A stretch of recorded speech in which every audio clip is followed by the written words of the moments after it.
Good morning, afternoon, or evening, ladies and gentlemen. Hopefully, you are all ready for another week in the markets. This is going to be your daily cryptocurrency market update. So, if not, you're about to be. We're going to be covering what's happening this week. We're going to be looking at obviously the kind of things happening on the economic landscape, and then also some significant things that may be happening within the crypto space this week, like the release of the Bill Hinman documents for the XRP lawsuit. I should say the Ripple, Brad, and Chris lawsuits, not against XRP. This lawsuit has always been significant, but is now as significant as it could possibly be, as we know that the SEC has rained down on the two largest cryptocurrency exchanges that there is, but also actually listed a number of cryptocurrencies as crypto asset securities within that. So this hopefully is going to provide a little bit of clarity. So we'll be talking about that. We'll be playing a clip. So who is Bill Hinman? We'll be playing a clip of him talking about the digital asset space pre-Gensler and his views on it, and potentially why the SEC has actually tried to stop these files from becoming public. So we'll get into all that. As always, guys, let's start things off with Bitcoin. What a week it was last week. Of course, Monday, Binance lawsuit. Tuesday, Coinbase lawsuit. And then, of course, on Friday, going into Saturday night, or it was Saturday night for me in the early hours, we saw altcoins literally drop about 25%. Something doesn't quite seem right here in regards to how it all happened. There are lots of rumors that you had market makers actually pull out of providing liquidity to the likes of Binance. So anybody that's bought on a very sort of crap exchange because, you know, it's maybe one of the exchanges that only lists this certain altcoin that's just come out of the box, very low liquidity. You'll know if you click market fill on a small altcoin with no liquidity and not a very stacked order book, you'll get a really bad price. You know, it'll just buy at whatever the price is. And there'll often be big gaps in that order book, certainly if it's not full in regards to orders. And this is how market makers work. They make both sides typically. So we did have rumors of market makers pulling out. At the same time, we reckon that this was a lot of spot selling from the US, likely because of fears of regulatory uncertainty. This happened on a very low volume time, under the cover of darkness. There's a few things that don't quite add up with all this. And you guys know that ultimately we're still long. Okay, we didn't time the perfect bottom for altcoins. They put a smidge below January's lows where we called. Bitcoin's still up from January, so on and so forth. We'll get into it all. Let's start off with Bitcoin now. I've shared some thoughts on everything that's taken place. This, of course, is the Bitcoin chart. We are still very much in play for upside, in our opinion. We think Bitcoin has bottomed in January when we called the lows. And ultimately, we still think that you've got a 40K plus target ahead of you. You've got this inverse head and shoulders. That's showing up across the board. We'll talk about the macro in a second. I'm going to show you something very, very interesting that nobody else talks about. We are one of the few channels that do cross-chain analysis, cross-market analysis, and actually have a very good understanding of what's going on the kind of macro picture and can relate that to the crypto space. You tend to find that most crypto analyzers are very crypto specific and just talk about the news and you know, nothing that surrounds it. We are a one-stop shop. All in crypto is exactly that. You know, we do everything financially, trading, investing, so on and so forth. If you want to find out more about that, please do consider checking out the Patreon. So this is the plan that we've always set out. You know, we took a position back in the market. We ultimately expected 30K to act as resistance, very obvious level. It's done that, and we said, look, a 25K pullback could be on the cards. Now, given the fact and the severity of what's happened, Bitcoin really has not done that badly at all. Ultimately, we do expect this to turn around. If you look at coins like Cardano, for example, I'm going to take the draws off in case I've got anything on there I shouldn't. You can see that actually now they are back above January's, the 5th, which is when we called the initial bottom. They're back above there. So we didn't call it perfectly, but I do think we got pretty damn close, and we stand by the buys that we made. You know, this kind of head and shoulders pattern we've very much looked at in regards to the S&P. And actually, we think the S&P is likely, before we have the crash that everyone's been calling for, and the yield curve one inverts, we think the S&P could actually go on and make new all-time highs. And we're going to get into that in just a second because we've got very important macroeconomic data coming out this week, which we'll talk about. We think you already have stocks that are very much ahead and have led the way for the S&P. And actually Bitcoin as well. It's interesting that we're going for a similar kind of, you can see where the S&P is. You've got the likes of Microsoft, which are potentially leading the way, showing you the path ahead, and actually for Bitcoin as well. It's very interesting how back in November, this happened to the cryptocurrency market, but the stock market actually did well. Thank goodness for us, because we called the lows later on. And actually, I do think if you didn't have FTX, Bitcoin would have likely not put this low in here. And actually, this could have been, the 20K level could have been the low for Bitcoin. Very ironic in regards to 20K. Big, nice round numbers always play out in the markets. But it's interesting that you're having a similar thing. Stock market's going up, crypto's going down for its own intrinsic issues. And if we look at the total market cap, you know, you can see January's low is very much intact.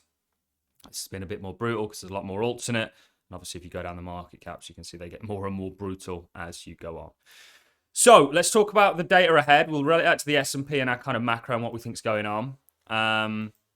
We'll look at true inflation, and then we're going to talk about the XRP lawsuit, and I'm going to be playing a clip from Bill Hinman, who was formerly in the SEC, and essentially came out and said, look, most cryptos are not securities.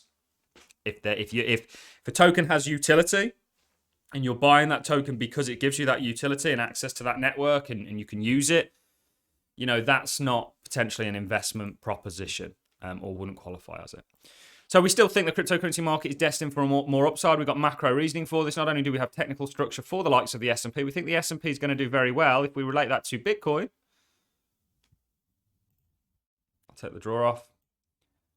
Bitcoin looks pretty damn good in regards to the S&P. This is Bitcoin S&P. I'll put the draw back on quickly and go ahead and take my notes off.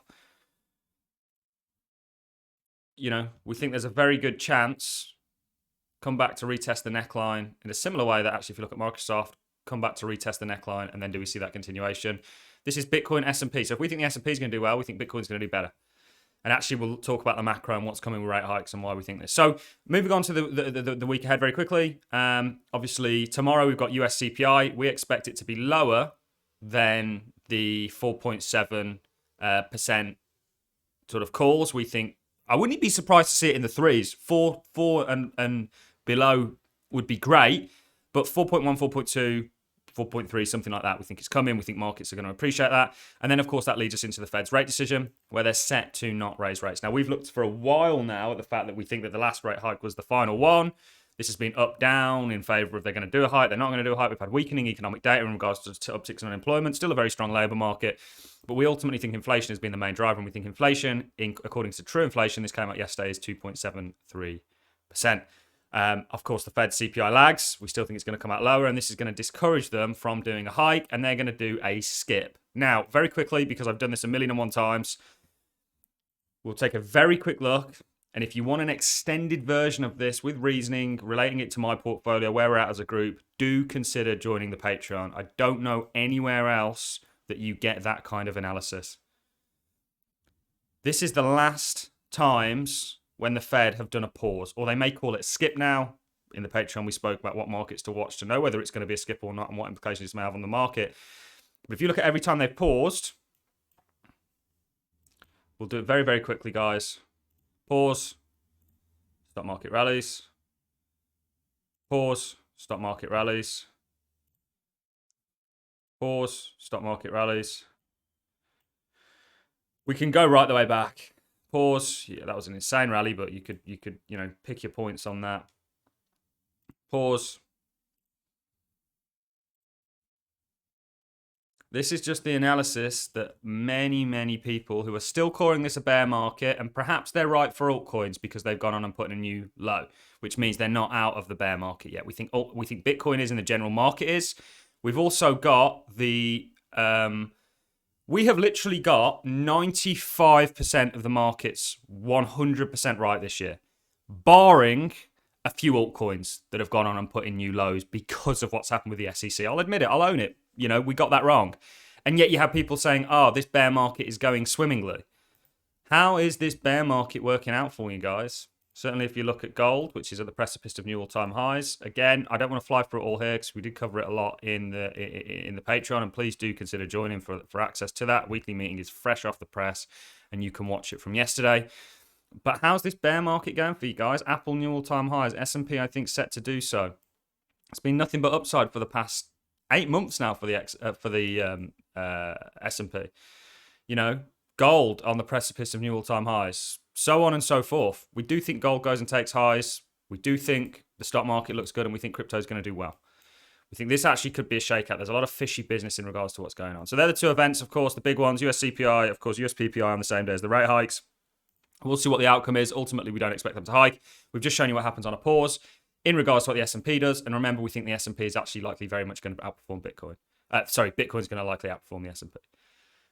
And potentially gold. So with that being said, I now want to move on to, we always jam these updates with so much information, the XRP lawsuit and Ripple, Brad and Chris lawsuit, because that's who the lawsuit's against, not XRP, because it's a technology. But this has never been of so much importance, because can you imagine the market's reaction if XRP come out and are triumphant, or Ripple are triumphant against the SEC? Can you imagine? Can you imagine what that then does for the other cryptocurrencies that have sold off drastically and you know, been in a real pain point as a result of what's taken place? You're going to see that slingshot to the upside. And we've got a lot coming. I mean, this week, tomorrow, we're supposed to be getting the Hinman docs leak. So XRP in for a choppy session as Hinman docs countdown begins. After a bullish Friday, XRP is under pressure this morning. If only they knew what Saturday was going to bring. Investors will likely consider the possibilities of impact moves of the SEC, the Ripple case. So ahead of June 13th, XRP lawsuit ahead of June 13th, 2023. Deadline to make public the Bill Hinman's speech documents. The US SEC appears to be cautious. There's been a lot of things that actually look really good in regards to Ripple's case against the SEC. I actually think they're going to win it. I think technically it looks good. Again, speaking about all this in the Patreon. What I want to do now, guys, is, because this is very important for the industry. So the market right now kind of looks like it needs something to push it. Okay? You've had a big sell-off, low liquidity, people aren't rushing in to buy. There needs to be a reason for them to do so. You've got macro reasons potentially with CPI and rate hike, and then you've got the XRP lawsuit, which is something to watch and pay a lot of attention to. What I want to do now, guys, is play a clip from 2018 of Bill Hinman to give you a sense of what is about to be released and why it's important. And then we will love and leave you to your Mondays. So let's go ahead and play the clip, guys. You said in your speech that neither Bitcoin nor Ether would be considered securities and thus not under the purview of the SEC. Can you very briefly explain what your reasoning is? Sure, Bob. These are complex facts and circumstances tests, but when we look at Bitcoin or if we look at Ether and the highly decentralized nature of the networks, we don't see a third-party promoter where applying the disclosure regime would make a lot of sense. So we're comfortable in some sort of viewing these as items that don't have to be regulated as securities. Now, you also talked about initial coin offerings or ICOs, which are ways of raising money using cryptocurrencies. Did you use a similar reasoning? You implied that most seem to be securities, ICOs, but some of them are not. Can you just show us what the difference is simply? I wish we had a simple way to say this is in and this is out. As I mentioned, they're usually facts and circumstances tests. But a key factor is there a third-party promoter here who knows much more about the instrument than investors might? If that's the case, that's sort of an initial indicator that we might have a securities transaction.